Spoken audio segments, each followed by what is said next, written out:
Wow, after just walking up here, I'm realizing how big of a task this is. So this little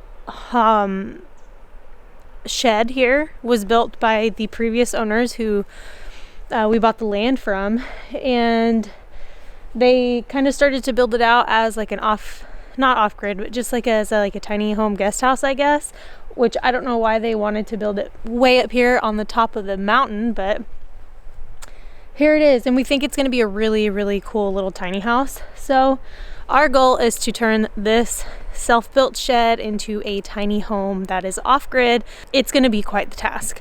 Winter is officially here. It's super cold outside. There's so much work to do. So I'm going to show you around and kind of give you just an idea of how much work this is really going to be. So let's go ahead and look at the inside, then I'll take you around the outside. So obviously there's junk everywhere, trash, and I mean, there's lots of work to do.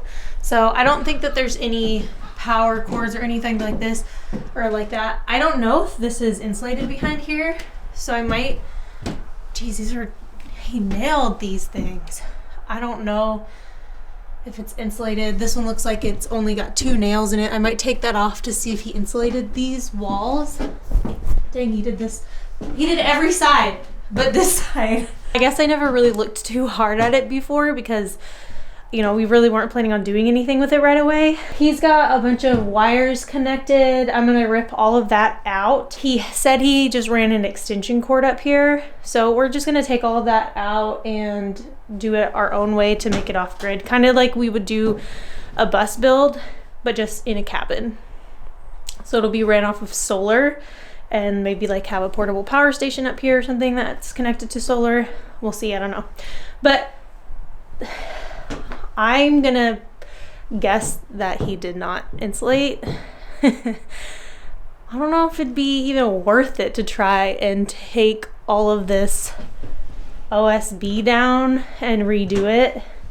I might just leave it up and maybe we won't insulate.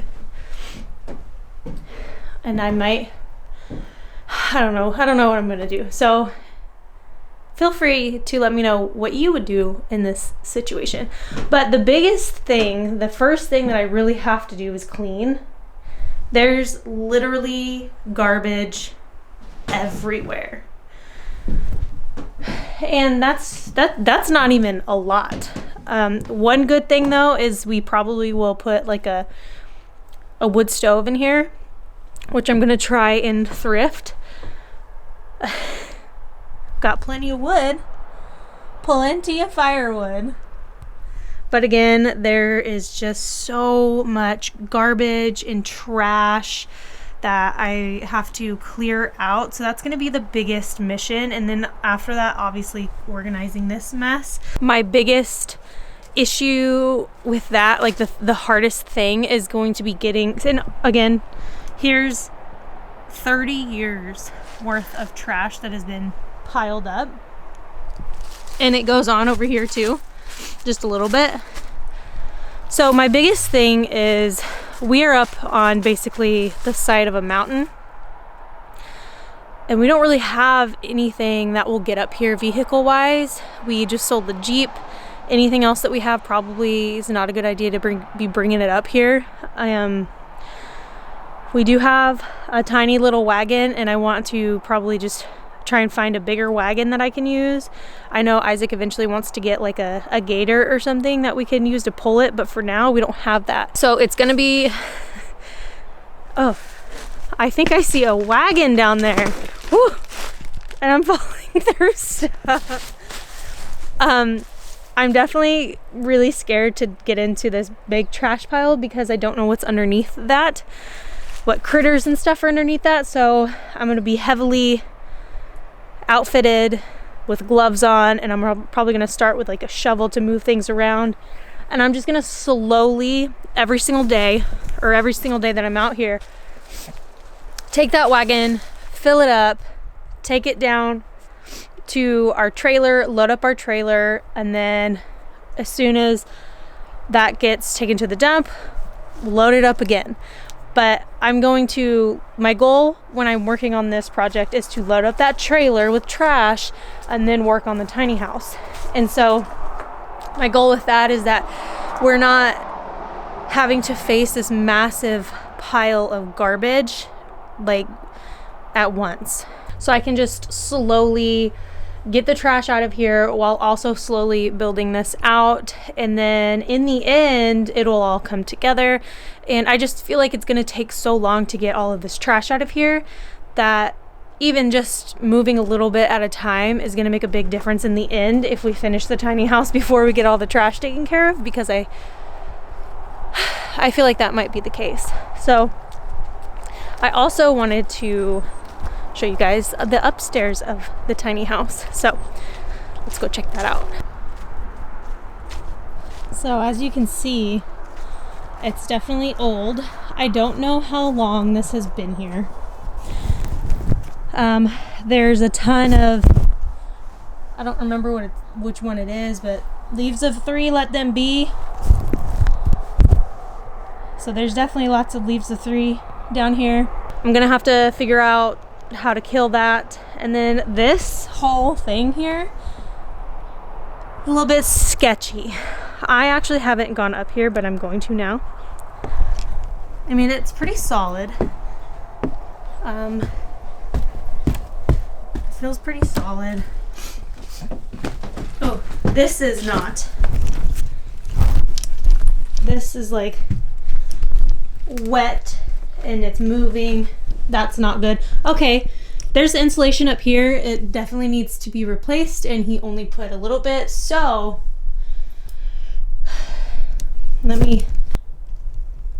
so this is the top, and like I said, he put insulation only a little bit, so we'll probably wind up replacing that. But that makes me feel good about the bottom. It makes me feel like he probably insulated, but this floor is 100% gonna have to come up and be replaced.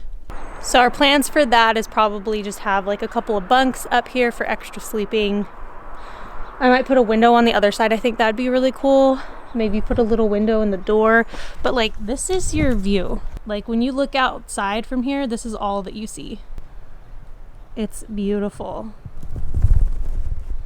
So this is the roof for the back side of the shed, and that's the roof for the other side. This is definitely going to need to be redone as well. We're really excited for this project. It's going to be tons of work, but if you've been around long enough, you know that I'm always ready for tons and tons of work. So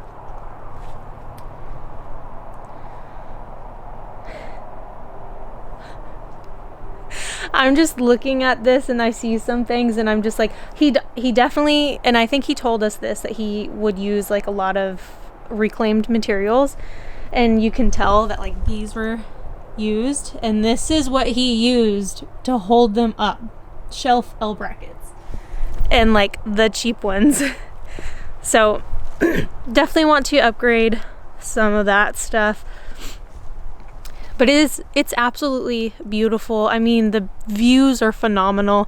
You have mountains on one side, you're on a mountain on the other side, and I can't wait for this to be done.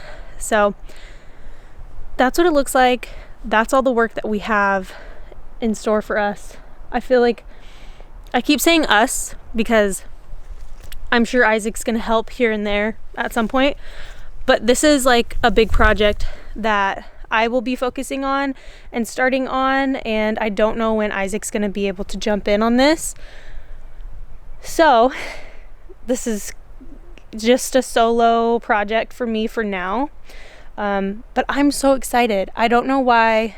I just feel like this is something that I want to dive into, and it's also going to be a great place for us to host friends or have a little getaway when we can't really get away.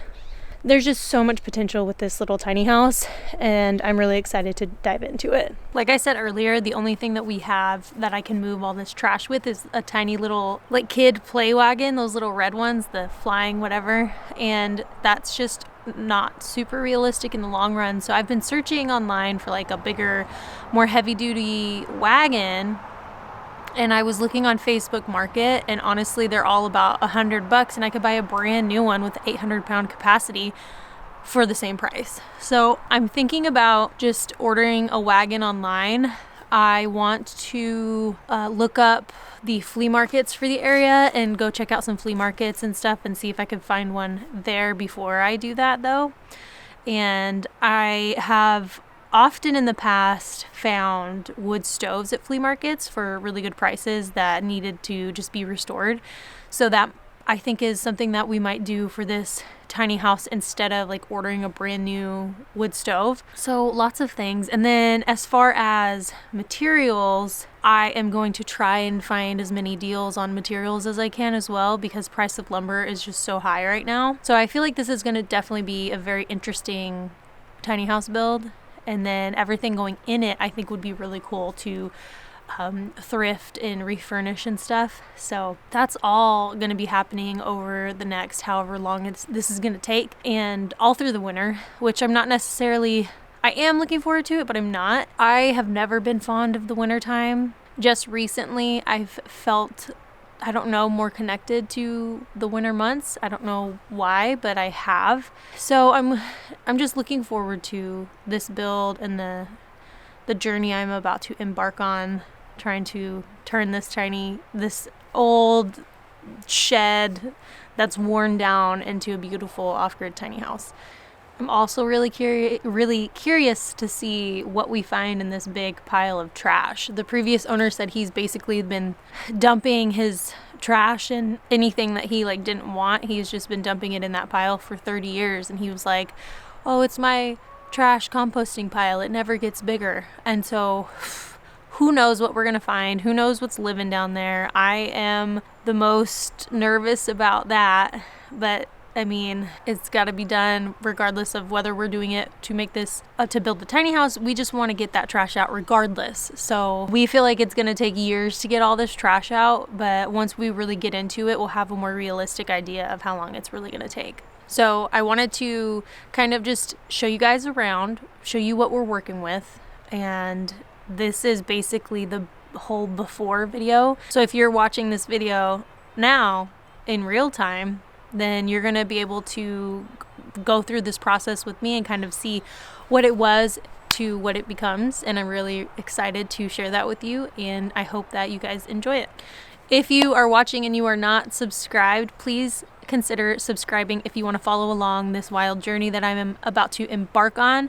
Next time you see me, it's going to be pretty wild. It'll probably be super cold. I will be as bundled up as I possibly can while still being able to work. And we're going to be shoveling some mysterious trash. I'm mostly afraid of snakes. If you have any idea of what kind of animals would be living in something like that, please feel free to comment down below so I'm prepared. But most of all, I'm really excited to turn something that is not so pretty into something that is absolutely beautiful. So I hope you're looking forward to all that is to come. And I'm definitely looking forward to diving into all of this. So stick around, you guys, and together we will polish this turd. And with that, I shall see you guys on the next video.